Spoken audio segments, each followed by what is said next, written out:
Nouvel homme fort des matinées de France 2, Bruno Guillon rassemble plus d'1 million de téléspectateurs avec chacun son tour, son jeu mêlant culture générale, suspens et esprit de bande.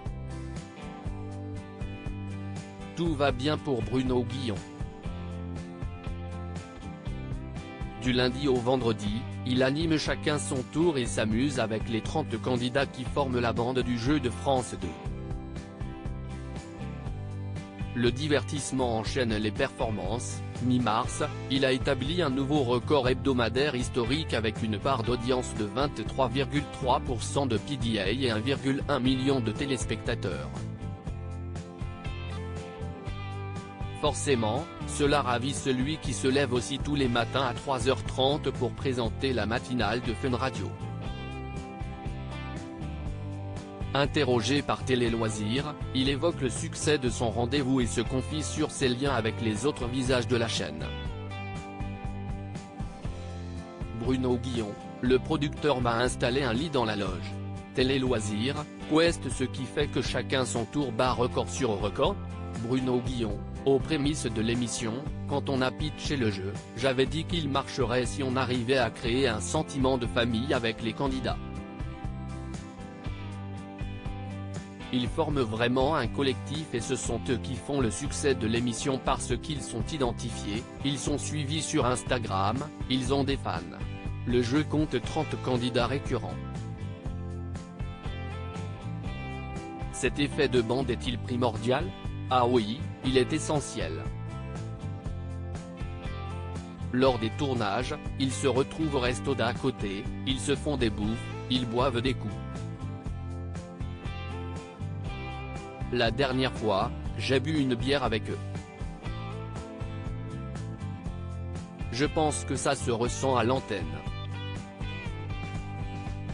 On ne se prend pas la tête, on s'amuse et les gens qui regardent s'amusent aussi.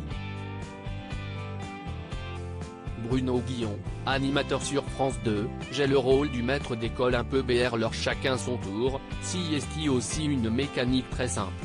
Oui, en début d'émission, un tirage se fait avec les boules du loto et on termine par un tir au billard japonais, une attraction de fête foraine, CST assez simple.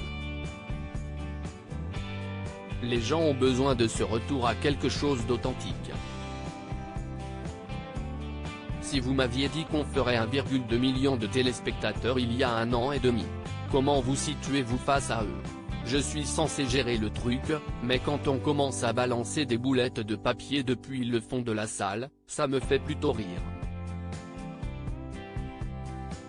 J'ai le rôle du maître d'école un peu BR-leur, comme à la radio, il officie à la matinale de Fun Radio, note de la rédaction.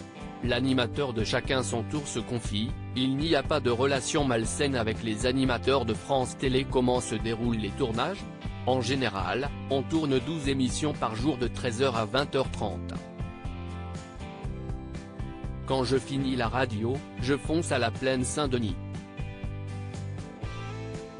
J'ai un charmant producteur qui m'a installé un lit dans la loge. Je me couche sous une vraie couette, je dors pendant 1h30, je me douche et on attaque.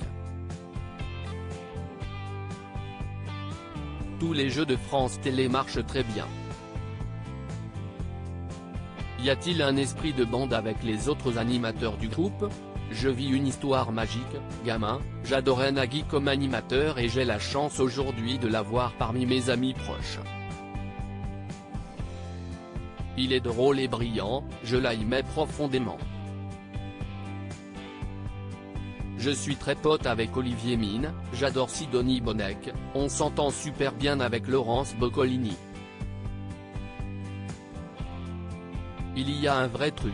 On a la chance d'être sur une chaîne où on ne se tire pas la bourre.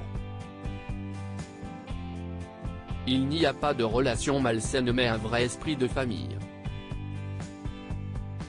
À lire aussi ça me demandait trop d'organisation, Magali, chacun son tour, dévoile ce qu'elle fait de ses gains.